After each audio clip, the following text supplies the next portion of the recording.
Magandang umaga, Malacanang Press Corps. Welcome sa ating press briefer ngayong araw. Simulan natin sa magandang balita na dala ng administrasyon ni Pangulong Marcos sa bagong Pilipinas. Patuloy ang programang pambansang pabahay para sa pamilyang Pilipino or 4PH ng Marcos Administration para mabigyan ng maayos at abot kayang pabahay ang mga Pilipino. Sa Davao City, 72 5-story buildings ang magiging available. 4 sa mga ito ay kumpleto na at pwede ng mga turing at ma-turn over habang ang ilan naman ay tuloy-tuloy ang konstruksyon. Inaasahang makapagbibigay ng benepisyo ito sa 7,200 pamilyang naninirahan malapit sa danger zones at sa mga naapektuhan ng mga ongoing government infrastructure projects sa Davao City. Panoorin po natin ito.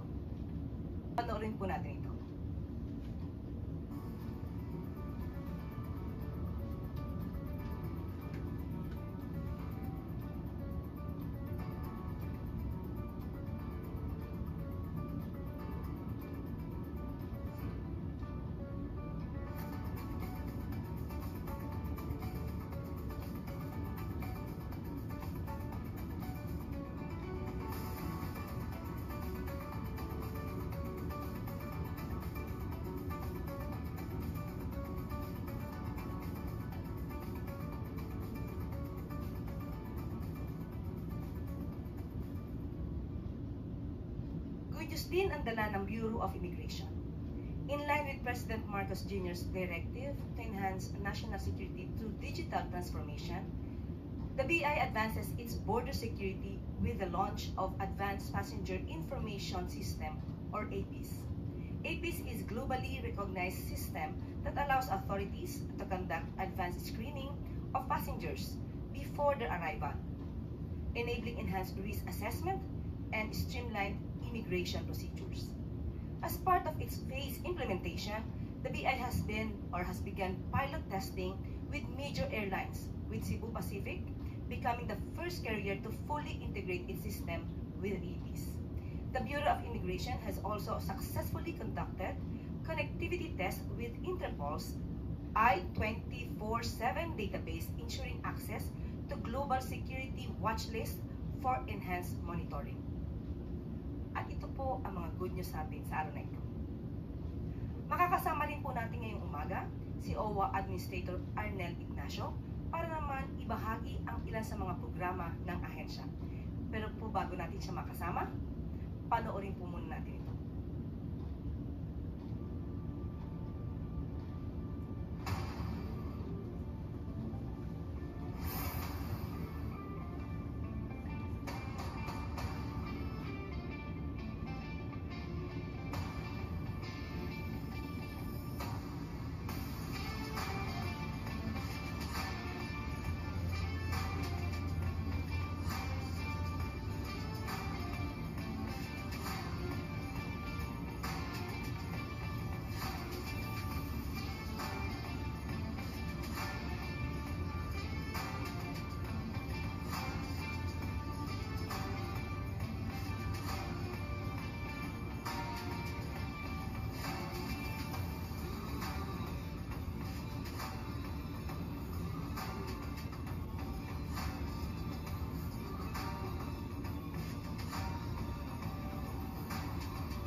nandito po ako to bring you good news. Sa kabila po lahat ng nangyayari, ang gusto natin umpisa ng ating araw sa mga magagandang balita. Ito po ang mga nagagawa natin sa OWA, Overseas Workers Welfare Administration, of course with the BMW. And gusto lang namin po ilahad sa inyo na ito po ang kadalasang binibili. Nung huli kami nakita ni Presidente sa Pampanga, yan lang ang pinulong niya sa akin. Arnel, tuloy-tuloy mo lang na pangangalaga sa ating OFW at araw-araw po yun ang ginagawa natin. Doon po sa ilan nyo pong natunghayan ng mga proyekto natin, katulad niyang Migrants Brew, that started with the first Migrants Brew coffee shop sa central office. Nung simula yan, parang hindi na maintindihan bakit kami nagtatayo ng coffee shop.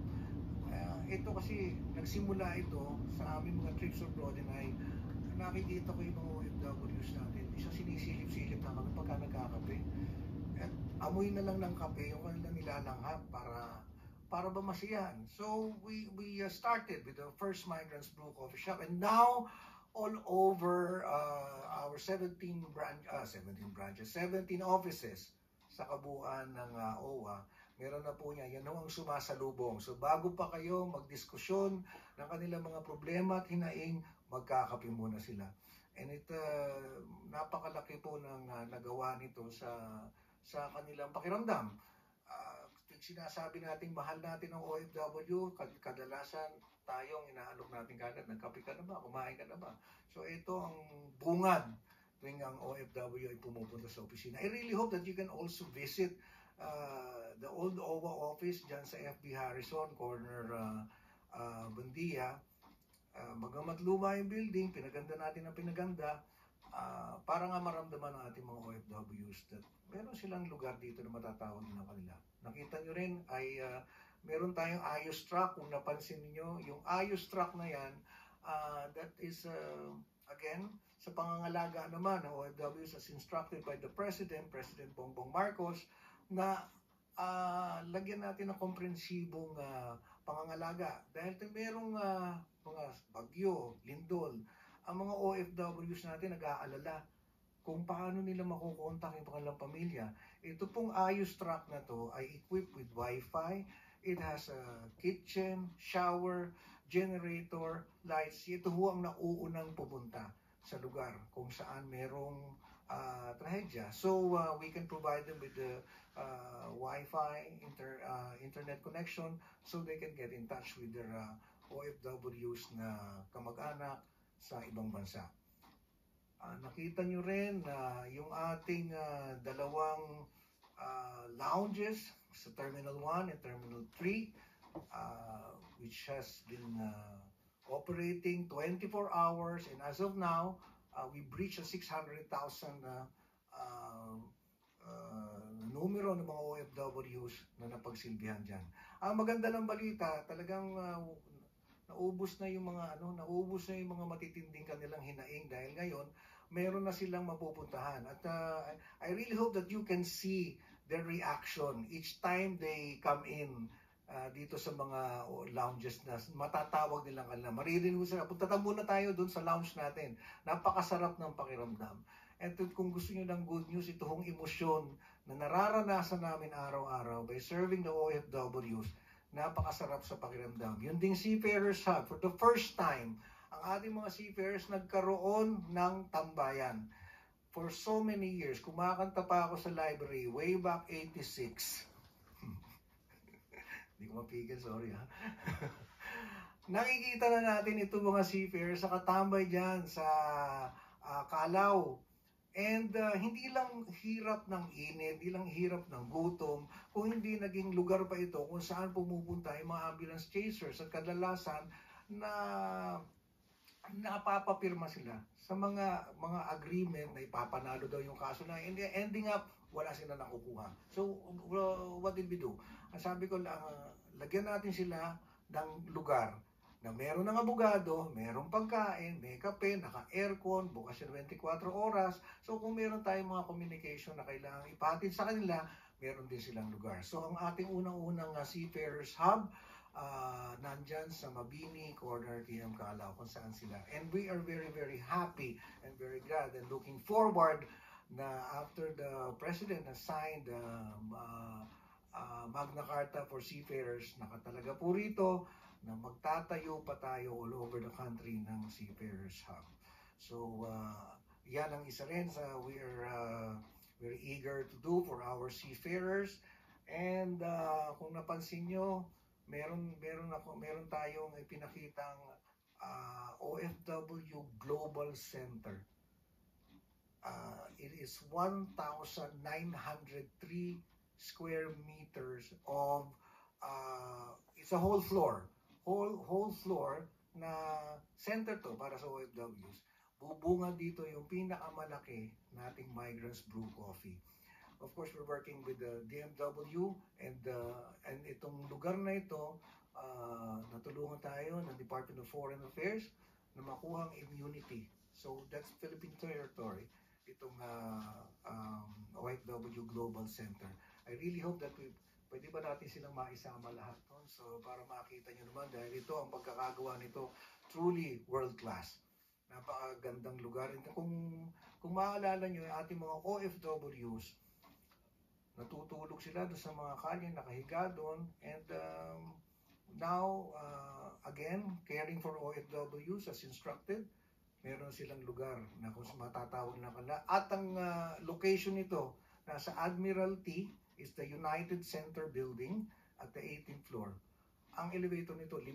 So, nakakatuwa lang kapag yung mga OFWs pumupunta dyan na hindi makapaniwala na meron na silang lugar na matatawag na kanila.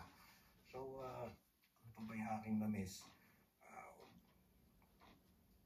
The 1348, several times this has been tested in the Senate and walang palya na lagi may sumasagot. Why are we emphasizing this? Kadalasan po pagka naglalabas tayo ng hotlines, ang sinasabi hindi nila inaasahan yun dahil wala na masasagot. Dito makakaasa sila 24/7, mayroong sumasagot dyan.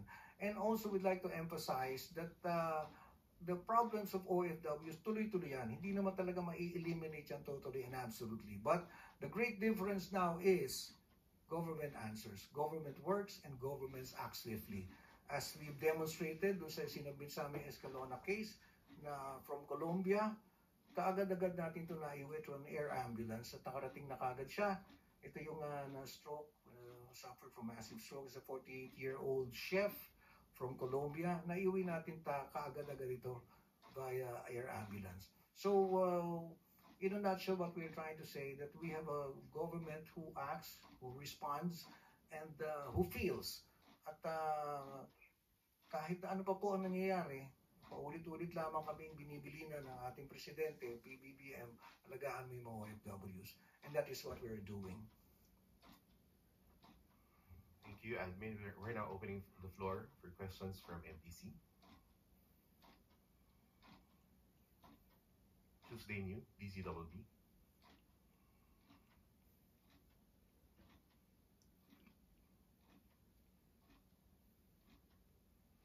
Good morning, Admin. Hindi ko maganda yung mga accomplishments ng OWA natin so far, pero Good morning. itong latest na mga nangyayari sa bansa, sir, lalo na yung banta ng ilang grupo ng OFWs para sa zero remittance. So far sa inyong mga monitoring sa ating mga OFW, Admin, ano po yung pinakamalakas na pulso ng mga nakakausap nyo na mga OFW regarding this issue? Actually, alam nyo, pag kami naman nakakausap, katulad kagabi, kasama ko yung 206 na mga inuwi natin sa trafficking, hindi naman ito nababanggit. At kung sakasakali man, nababanggitin nila, sasabihin lang natin kung ano yung sa tingin nyo na makakabuti sa inyo, pag-isipan nyo mabuti. But we really do not engage in sa ganitong usapin since hindi naman nila binabanggit. So far, ay kagagaling ko rin lang na Singapore and then flew to Thailand and then kagabi kasama ko sila na wala naman nagbabanggit sa amin. Follow up lang, sir. Mayroon ba kayong initiative on the part of the OFW na magsagawa halimbawa ng parang meeting with the OFWs para bigyan sila ng advice regarding this matter? Again, hindi siyempre yung OWA mag-encourage or even open the topic. Ang pagka kasi una nila ako nakikita, parang hindi yan na talaga nila naaalala. Kung minsan nga kahit walang problema, pagka maglalakad ako, iisipin lang, kailangan may iuwi, kailangan may scholarship. So we have confined our interaction with the OFWs, with the immediate needs nila.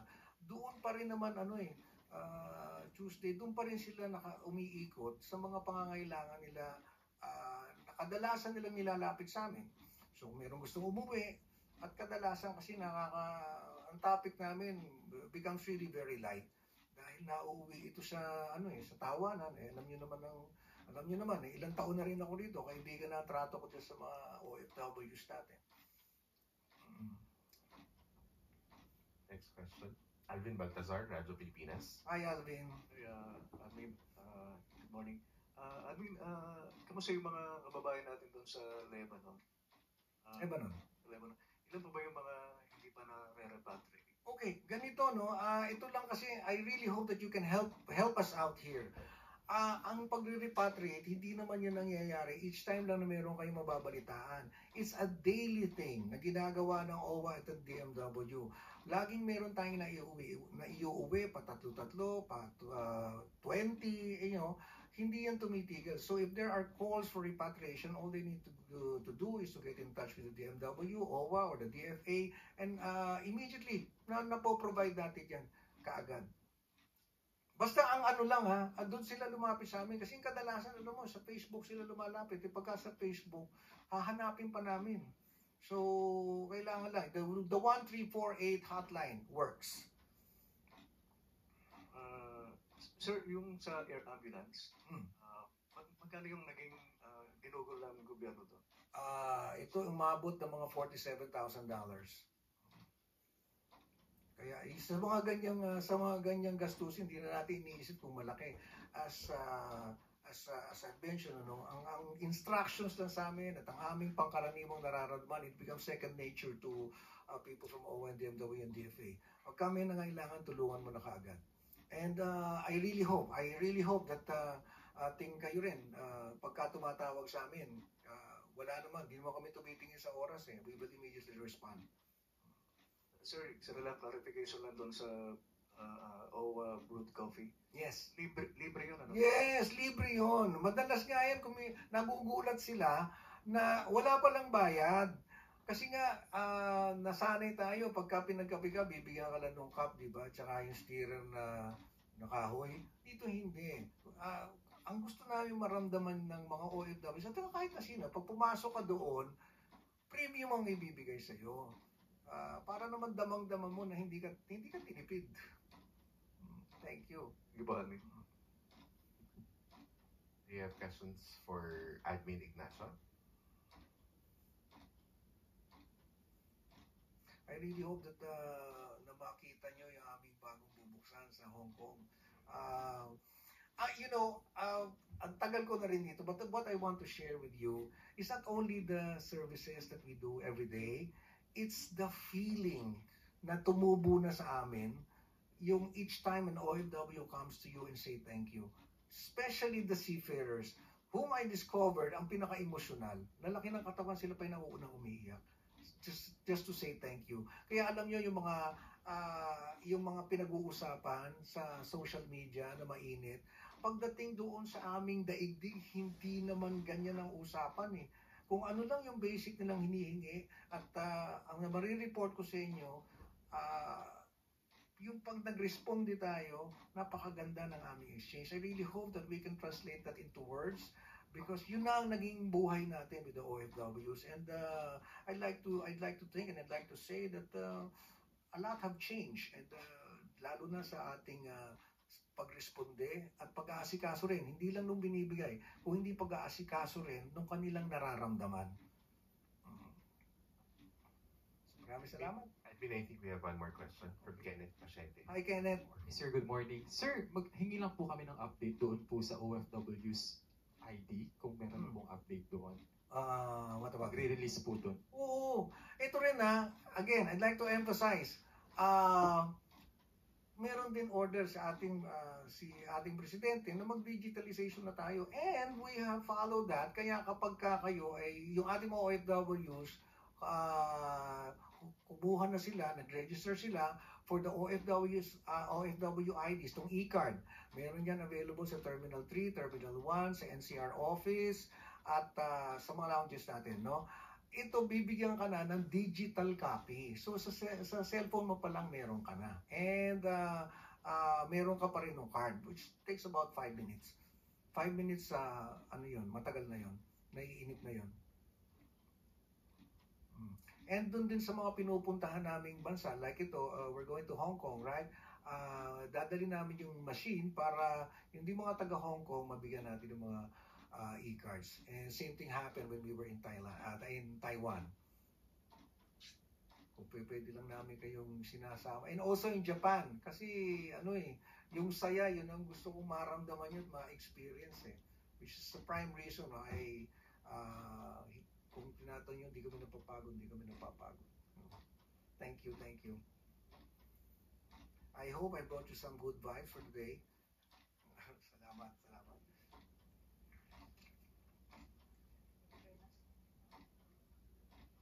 Thank you very much to OWA Admin Arnel Ignacio.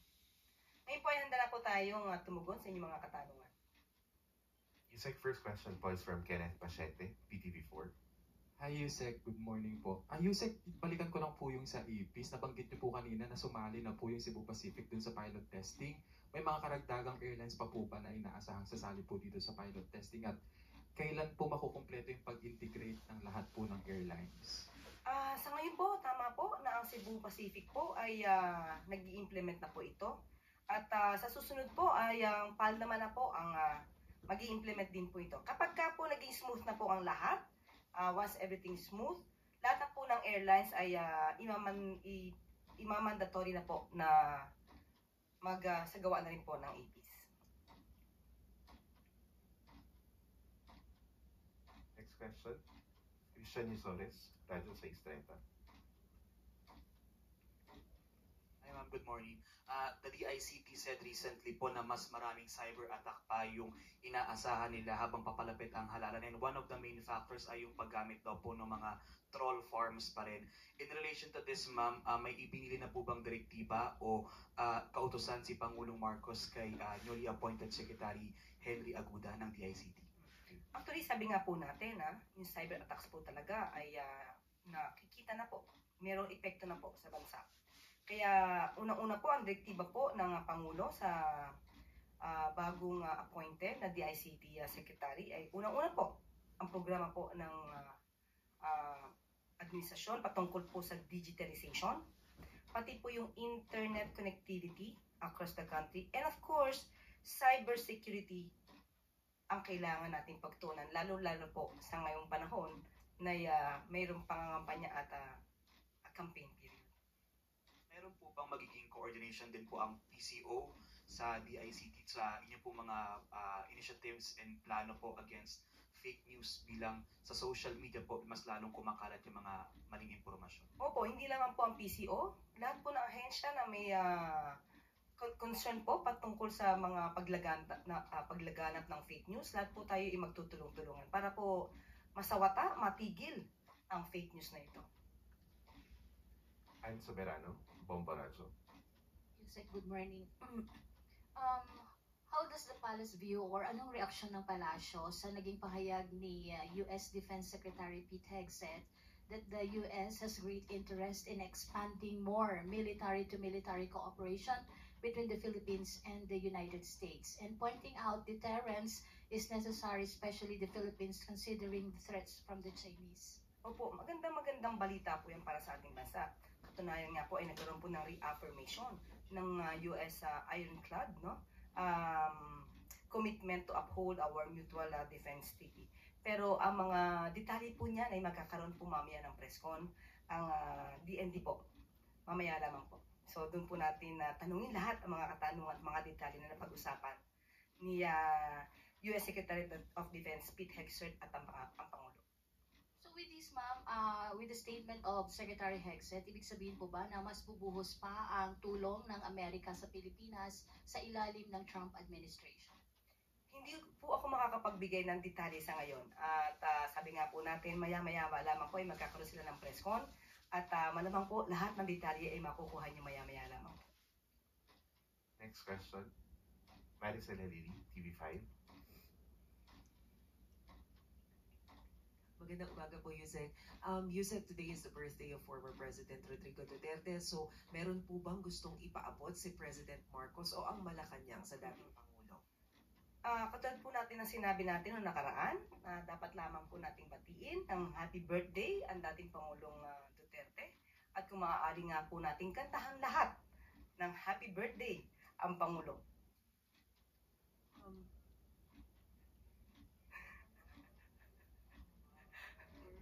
Day to you. Maiksi lang. Happy birthday to you. And of course, we wish more years to come. We also wish good health, good fortune. Kailangan po niya yan.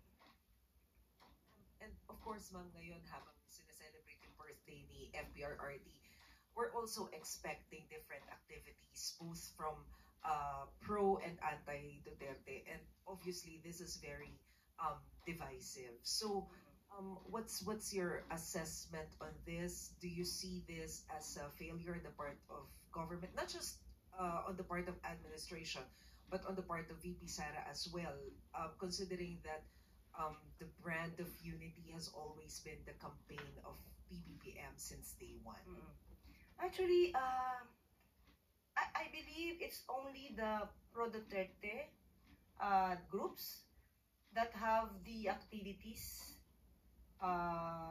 to be conducted today. But with regard to the administration, we do not have any activity to celebrate the birthday. Kasi ma'am, sa Netherlands na mga victims na maggagawa rin. But anyway, hindi po natin kasi ito hindi natin mapipigilan kung ano mang gusto na gawing activity ng mga di umano mga biktima o yung mga nakikisimpatya sa mga naging biktima.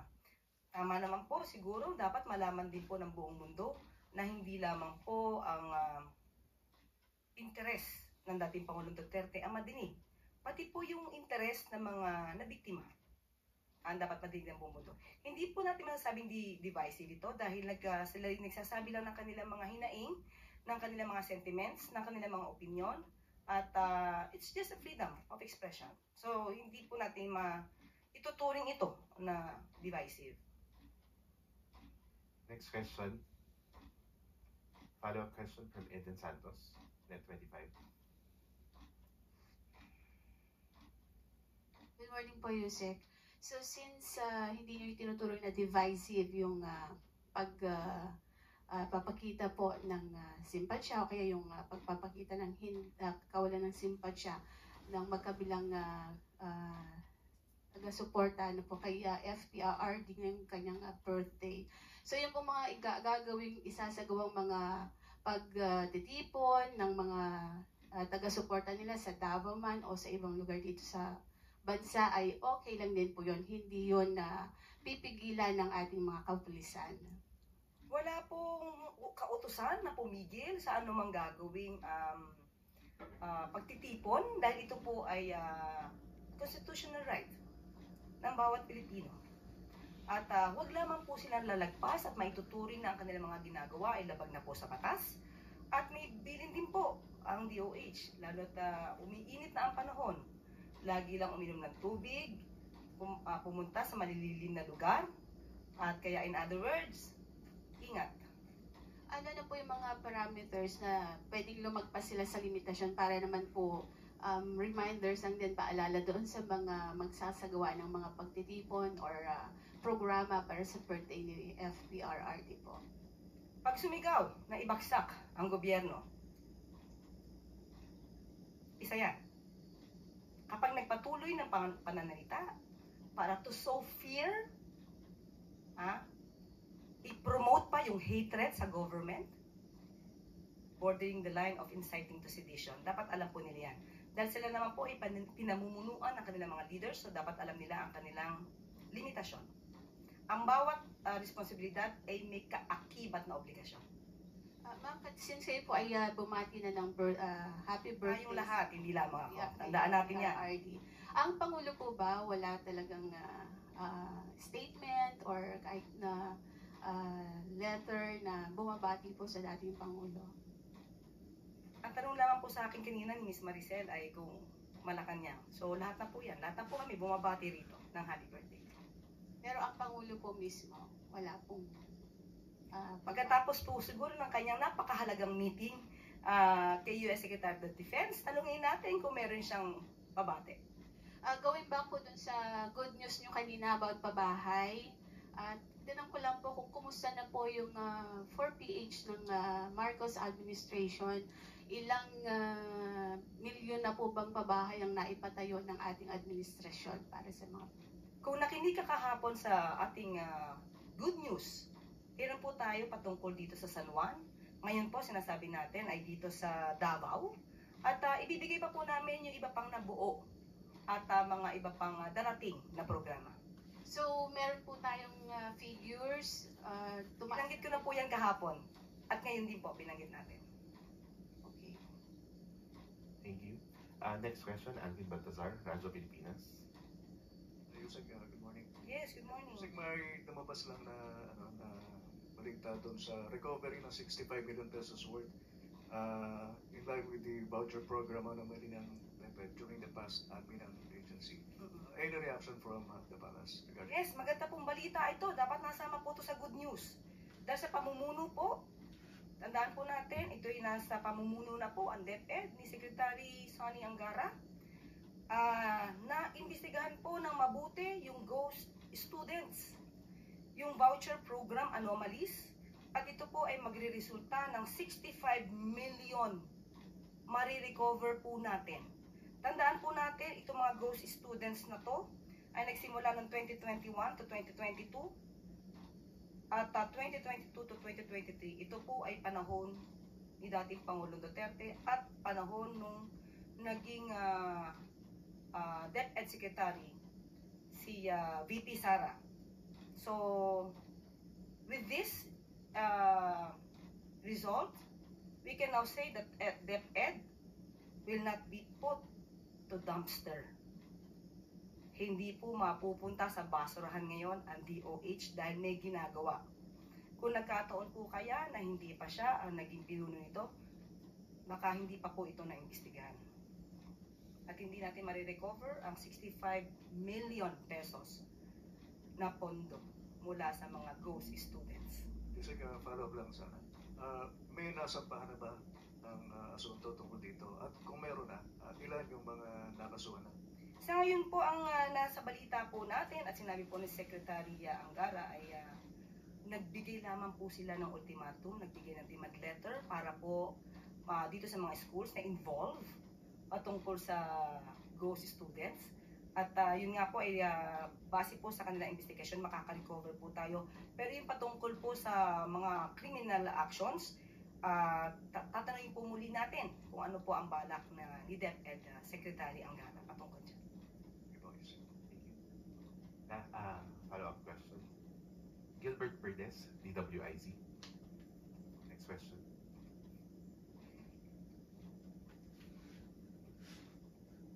Magandang umaga po, Yusek. Baka may mensahe lang po yung Malacanang sa mga local candidates po ngayong umarangkada na yung campaign period at full implementation ng Pinera Doctrine. Alam naman natin, itong doctrine ito sinasabi na walang premature campaigning until dumating yung campaign period. Paano magkakaroon ng premature campaigning? Kung candidate ka, consider ka lang na candidate kapag ka nandiyan na yung campaign period. Anyway, ang paalala lang po natin sa lahat ng mga kakandidato, huwag lumabag sa batas. Unang-una kasi kayo po yung magsisilbing leader eh. So dapat kayo po yung manguna na sumusunod sa batas. So yun lang po yung paalala natin. Baka may mensahe din po kayo o babala po sa mga miyembro po ng PNP-FP na laban ho sa possible na pakikilahok sa anumang election activities at syempre pagpapagamit po sa mga politiko. Yes, of course. Ang PNP kasi dapat it should remain apolitical. So wag pagpapagamit, tama po, wag magpagamit sa politiko, wag magpagamit sa damdamin. Alamin nila, tandaan nila na ang kanilang trabaho ay manatiling loyal sa bansa, loyal sa konstitusyon. Yun lang po. May isa pa po akong tanong. Yung kasi po campaign period, mainit po yung panahon. At yung ibang lugar po nagdeklara po ng suspension ng klase mga eskwelahan. At yun nga, in-encourage pa rin po ba ng Malacanang yung house-to-house campaign dahil sobrang init po ng panahon at possible na kumalat yung iba't ibang sakit ngayong panahon po ng summer. Ako, sa panahon po ngayon, hindi natin mapipigilan kung ano po ang balak ng mga kandidato, kung paano sila mangangampanya.